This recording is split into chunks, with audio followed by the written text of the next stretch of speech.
යම් කිසි පළාත් පාලන ආයතනයක සභික හෝ മന്ത്രി දුර සංඛ්‍යාවෙන් 50% හෝ ඊට වැඩි සංඛ්‍යාවක් යම් පක්ෂයක් හෝ කණ්ඩායමක් අරගෙන තියෙනවා නම් එම පක්ෂයේ ලේකම්ට කණ්ඩායමක නායකයාට බලය තියෙනවා එම ආයතනයේ ප්‍රධානියා සහ උප-ප්‍රධානියා පත් කිරීමට ඒ අයට ඉබේම ඒ බලය ලැබෙනවා.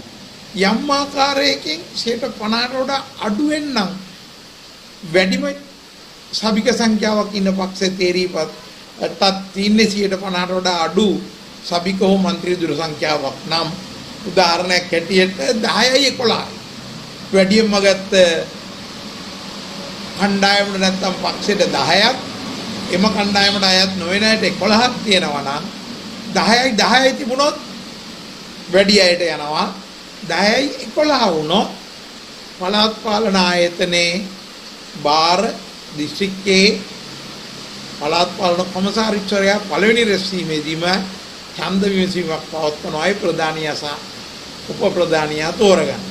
එතකොට අර සියලු දෙනාම එකතු වුණොත් බෙදාගත්තොත් ඔවුන්ට සභාපති ධුරය හෝ නගරාධිපති ධුරය ගැනීමේ බාධාවක් නැහැ. නමුත් මෙහෙම දේවලුත් වෙලා තියෙනවා. දැන් පහුගිය වතාවේ අම්බලන්ගොඩ අපේ නගර සභාවෙම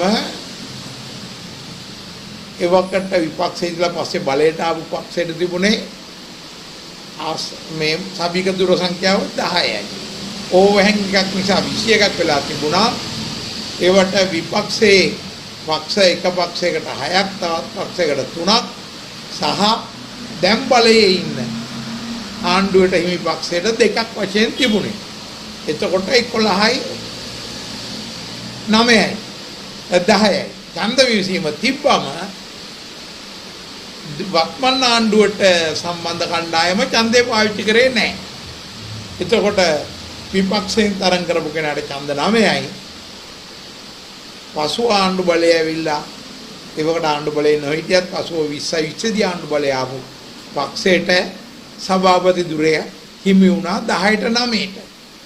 දැන් යම් තැනක අපි හිතුවොත් මේ විදිහට තියනවා නම් 10යි 12යි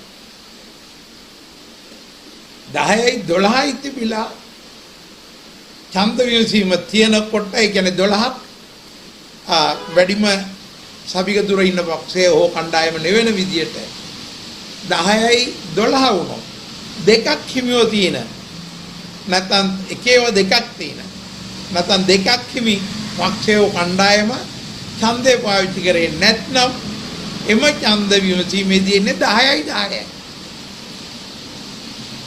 දෙකක් ඇප්ටේන්.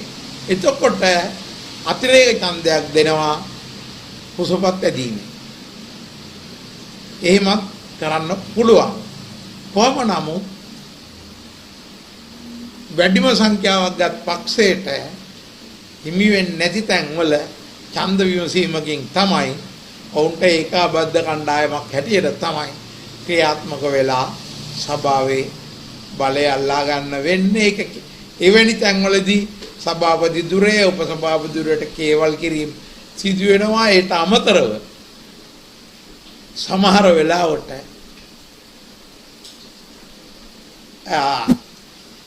සාමාන්‍ය සමාජයේ පිළි නොගන්නා ගනුදෙනු ක්‍රියාමාර්ගත් ඔය ඡන්ද විමසීම් වලදී සිද්ධ වෙනවා ඡන්දය ලබා ගැනීමට.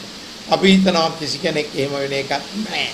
තමන්ගේ ප්‍රතිපත්ති මත ඡන්ද වේ පාවිච්චි කරાવી සභාපතිවරයා තෝරා ගැනීමේදී කියලා මේ ඡන්ද විමසීම යහපත් ලෙස තිබ්බා වගේ